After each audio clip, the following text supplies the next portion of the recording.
को हर हर महादेव। मैं दुर्गेश गोस्वामी। आज संसद भवन में अमित शाह जी ने, गृह मंत्री जी ने कहा कि जब अनुच्छेद 370 कश्मीर में हो सकता है तो हैदराबाद में क्यों नहीं है। सुनिए अमित शाह जी के क्या। मैं आज ये पूछना चाहता हूं कि इतने सारे कठिन राज्यों का विलय हो गया, कहीं पर 370 क्यों नहीं है? क्यों नहीं है? ना जोधपुर में है, ना जूनागढ़ में है, ना हैदराबाद में है, ना लक्षद्वीप में है। क्यों 370 नहीं है? कि संवेदनशील हृदय के कारण 370 है। संवेदनशील हृदय। मान्यवर, कंडीशन किसने रखी?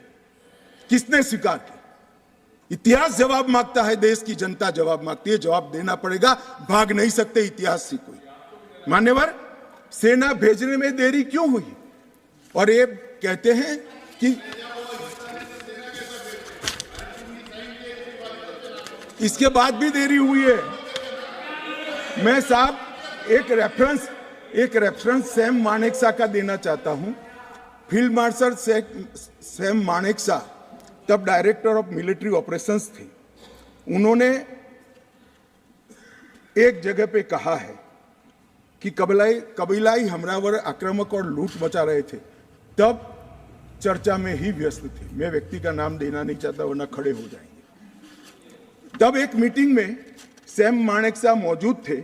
सरदार पटेल जी ने नेहरू जी को कहा, जवाहर आप कश्मीर चाहते हो या नहीं चाहते हो, देरी क्यों हो रही है? तब जाकर सेना भेजने का निर्णय हुआ है। जवाब देना पड़ेगा। नहीं, दिग्विजय भी ऐसे मत करे, मैं भेज दूंगा आपको, पुस्तक ही भेज दूंगा। मान्यवर, Honorable Home Minister is not yielding. He is not yielding. Honorable Home Minister is not yielding. मान्यवर, एक बात सर्वविदित है, अगर असमय सीज फायर नहीं होता तो आज पाक ऑक्यूपाई कश्मीर नहीं होता। अब पत्रों का जिक्र कर रहे हैं, किसी अंग्रेज सेनापति ने देखा, मैं जरूर देखूंगा इसको, अगर लिखा है तो देखना चाहिए। परंतु अफसर कुछ भी कहे, देश का प्रधानमंत्री का देश की जमीन के लिए संवेदनशीलता होना चाहिए या नहीं होना चाहिए?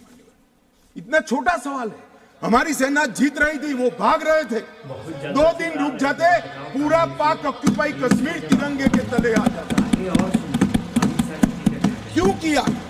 दूसरा, क्यों मामले को यूएन में ले जाया गया? अब ये सारी चीजों को आप कहते हैं कि रेफरेंस लाइए। मान्यवर, मुझे मालूम था दिग्विजय सिंह, हाँ करता हूं, बैठिए। मुझे मालूम था साहब ये खड़े हो जाएंगे, इसलिए मैं लेकर आया। मैं एक कोट अनकोट पढ़ता हूं। यूनाइटेड नेशन के अनुभवों के बाद मैं इस निष्कर्ष पर पहुंचा हूं कि वहां से कुछ संतोषजनक नतीजों की उम्मीद नहीं की जा सकती। मुझे सीज फायर करना अच्छा फैसला लगा, लेकिन इस मसले को ठीक से हम नहीं निपट पाए, नहीं परख पाए। हम सीज फायर पर और विचार करके बाद में निर्णय करना चाहिए था। हालांकि ये सब भूतकाल की गलतियां हैं।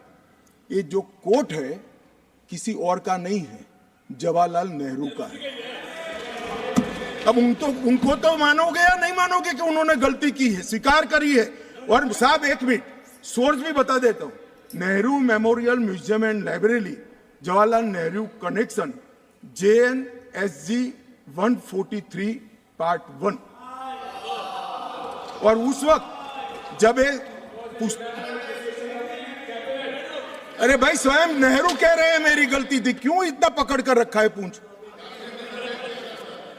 मान्यवर, और चलो संयुक्त राष्ट्र में जाना भी था तो अनुच्छेद 51 में क्यों ले गए, जहां भारत के अधिकार सीमित होते थे? अनुच्छेद 35 में जाते तो भी हमें कोई दिक्कत नहीं होती।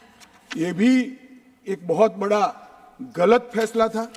और मैं बताता हूं मान्यवर, एक कहते हैं कि धारा 370 निरस्त कर दी।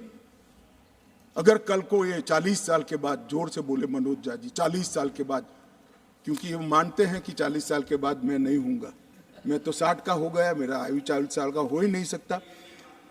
वो कहते हैं 40 साल के बाद इतिहास पूछेगा तो कौन रिस्पॉन्ड। मैं बताता हूं 2 सदी तक अगर धारा 370 का फैसला गलत है तो मेरी सरकार का है, मेरा फैसला।